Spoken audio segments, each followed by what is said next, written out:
Good evening guys. आज का हमारा टॉपिक है जियोमॉर्फिक प्रोसेसेस। जियोमॉर्फिक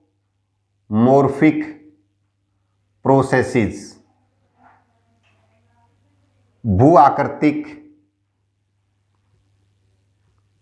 प्रक्रियाएं।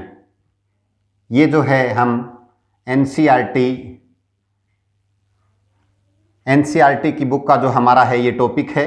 ये +1 का जो है हम लेसन जो है कंटिन्यू हमारी सीरीज है उसके अंतर्गत पढ़ते हैं हम। तो भू आकृतिक प्रक्रियाएं जो है यानी कि जियोमॉर्फिक साइकिल्स प्रोसेसेस जो है उसमें हम क्या करेंगे। तो सबसे पहले तो ये इसमें ज़रूरी है कि हमें जो है ये पता होना चाहिए कि जियोमॉर्फिक प्रोसेस क्या क्या होती है।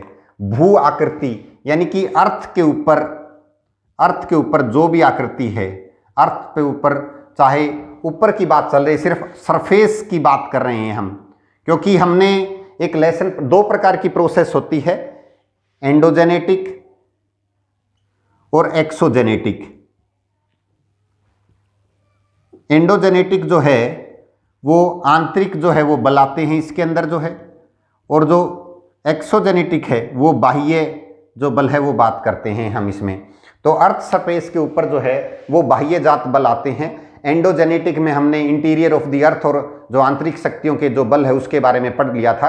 आंतरिक जो शक्तियां हैं वो असमतल स्थापित करती है, जबकि जो बाह्य शक्तियां हैं इसके ऊपर समतल स्थापन का कार्य करती है।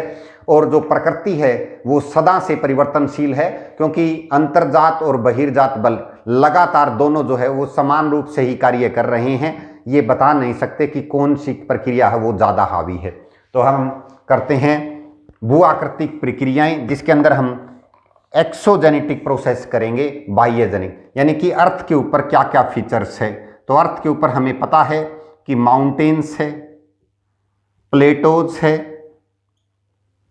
प्लेन्स है, इस तरह की जो आकृतियां हैं, यानी समतल धरातल पर है, ये जो फ्लैट है यहाँ पर आते हैं, और ये जो इस तरह के जो हम बात कर रहे हैं, इस तरह की जो आकृतियां हैं वो हमें इस तरह से पढ़ने को मिलती है यहाँ इस लेसन के अंदर।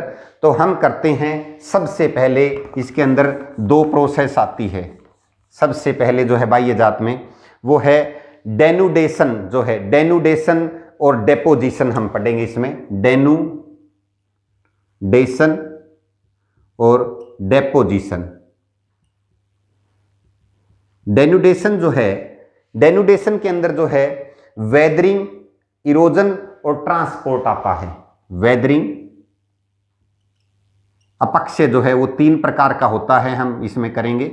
जो डेनुडेशन के अंदर है ये वेदरिंग हम करते हैं, उसके बाद इरोजन भी करते हैं और ट्रांसपोर्टेशन, इरोजन और ट्रांसपोर्टेशन जो है वो करते हैं। अभी हम इसको एक्सप्रेशन डिस्क्राइब करेंगे।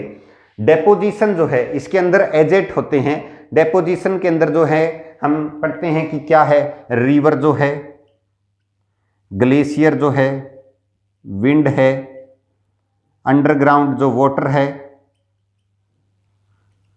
और जो हम सी वेव्स है, सी वेव्स भी है, प्री ग्लेशियर भी आता है बड़ी क्लासों में।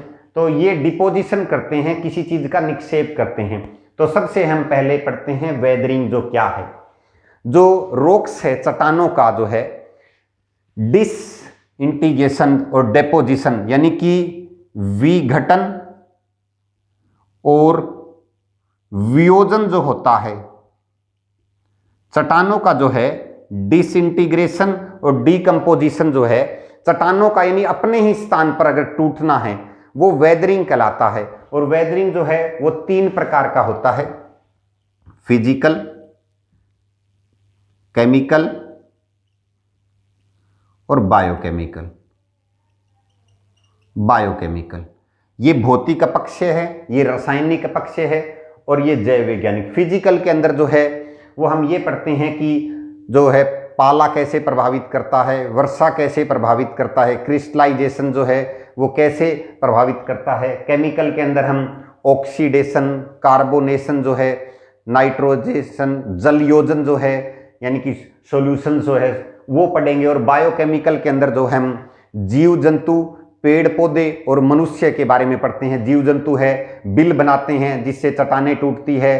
पेड़ पौधे हैं वो दो तरह से अपक्षय करते हैं, एक तो पेड़ पौधे जो है सीधे ही चट्टानों को जड़ों के द्वारा तोड़ते हैं, और एक केमिकल जो है जड़ों से रिलीज होता है जिसके कारण भी जो है चट्टानें टूटती है। और मनुष्य तो खनन का कार्य करता है और चट्टानों को तोड़ता फोड़ता ही रहता है। बहुत से कार्यों के द्वारा जो है मानव जो बहुत ज़बरदस्त तरीके से कार्य करता है, तोड़ने का कार्य जो कहा जाए, जो कि ज़्यादा अच्छा नहीं है। तो वेदरिंग के बाद हम बात करते हैं इरोजन। इरोजन में क्या होता है, अपर्दन जो है इसको कहते हैं हम। इरोजन के अंदर क्या होता है, चट्टान जो है टूटकर एक स्थान से दूसरे स्थान पर चली जाती है। और इरोजन साइकिल जो है हमने पढ़ा भी है, सबसे पहले नाम आता है डेविस का और फिर पेंक का। इन दोनों के इरोजन साइकिल जो है बहुत फेमस है। इसके अंदर ट्रांसपोर्टेशन के द्वारा क्या होता है, एक स्थान से दूसरे स्थान पर जो है चट्टानों का जो टूटना है उसके द्वारा वन प्लेस जो है, one place to another place है वो जाता है ट्रांसपोर्टेशन के द्वारा। तो इसमें जो इरोजन में है, चट्टानें सिर्फ टूटती ही नहीं है, वो आगे भी चली जाती है, यानी कि एक स्थान से अगले स्थान पर चली जाती है, जिसमें ट्रांसपोर्टेशन का भी रोल होता है। तो ये हमने किया था डेनुडेशन। नेक्स्ट जो है डेपोजिशन। डेपोजिशन होता है निक्षेपण। किसी चीज का जो है निक्षेप कैसे होता है, कहाँ होता है। जैसे कि नदी है, नदी जो है वो डेल्टा बनाती है। नदी की जो है और भी ऐसी आकृतियां हैं जो जैसे कि प्लेन बनाती है, मैदान जो है फ्लड प्लेन जो है, फ्लड प्लेन वो बनाती है। और ग्लेशियर के अंदर जो है मोरेन जो है, मोरेन बनाती है। आउटवाश प्लेन जो है वो बनाती है। इसके अंदर विंड के अंदर भी हम पढ़ते हैं कि सैंड ड्यून्स, सिफ जो है सिफ ड्यून्स कहा जाता है। और इसके अंदर जो है इसके द्वारा बरखान भी जो हम पढ़ते हैं, बरखान्स पढ़ते हैं। अंडरग्राउंड वाटर जो है इसमें स्टे लेगमाइट और स्टे लेग टाइट जो है वो पढ़ते हैं हम। फिर केव जो है, केव पिलर जो कंदरा स्तंभ है वो पढ़ते हैं। तो इसी तरह सी वेव्स के अंदर भी जो हम आकृतियां हैं ऐसी ऐसी पढ़ते हैं, जिसके अंदर क्या होता है, डेपोजिशन का कार्य होता है, निक्षेपण का जो है मुख्य कार्य होता है।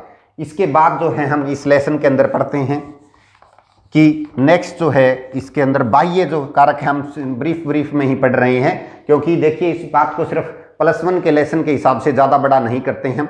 नेक्स्ट जो है हमारा है मास मूवमेंट। मास मूवमेंट जो है वो इसके बाद है डेनुडेशन और डेपोजिशन के बाद। मास मूवमेंट के अंदर जो है 3 प्रकार मुख्य आते हैं, 3 प्रकार। जो एक है स्लो जो है, बिल्कुल स्लो है इसमें, एक है रैपिड और एक है लैंडस्लाइड। स्लो जो है वो काफी ज्यादा धीमा है, मानव के एक पीढ़ी के अंदर भी हम उसको देख नहीं पाते। रैपिड के अंदर जो है जैसे एवालांचीज है या बहुत तेजी से जो है मड फ्लो है, इस तरह की जो चीजें हैं वो बहुत तेजी से जो है एक स्थान से दूसरे स्थान पर जाती है, बहुत खतरनाक है।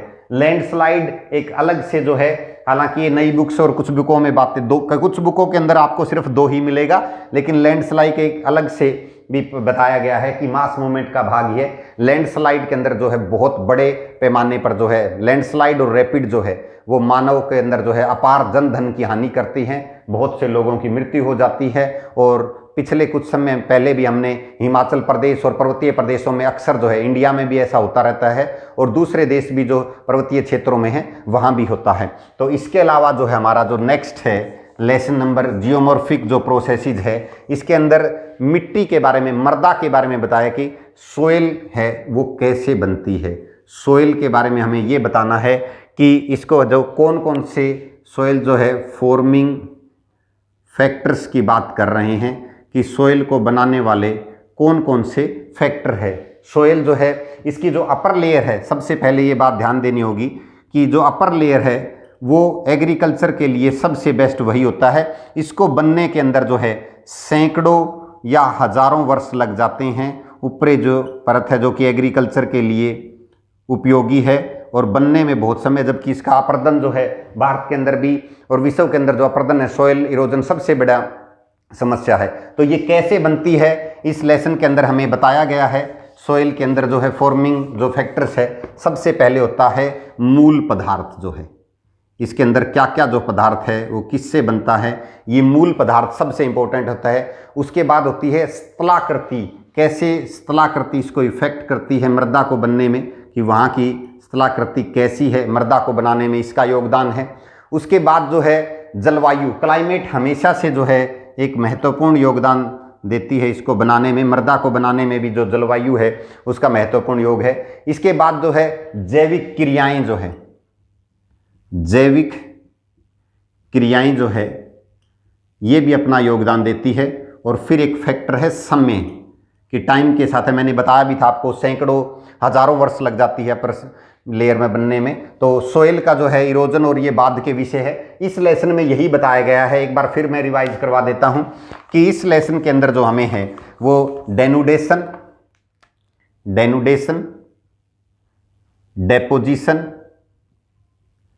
डेपोजिशन जो है, मास मूवमेंट और सोयल फॉर्मेशन जो फैक्टर है उसके बारे में जो है मुख्य रूप से जिक्र किया गया है। +1 के हिसाब से ये काफ़ी ज़्यादा है।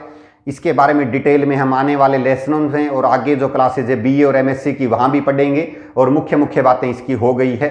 तो स्टूडेंट्स, बहुत अच्छा लग रहा है आपके साथ जो है कि आप हमारे चैनल को लगातार देख रहे हैं। आप सब्सक्राइब करते रहिए, लाइक करते रहिए, प्रेस ऑल का बटन में नोटिफिकेशन ऑल कीजिए और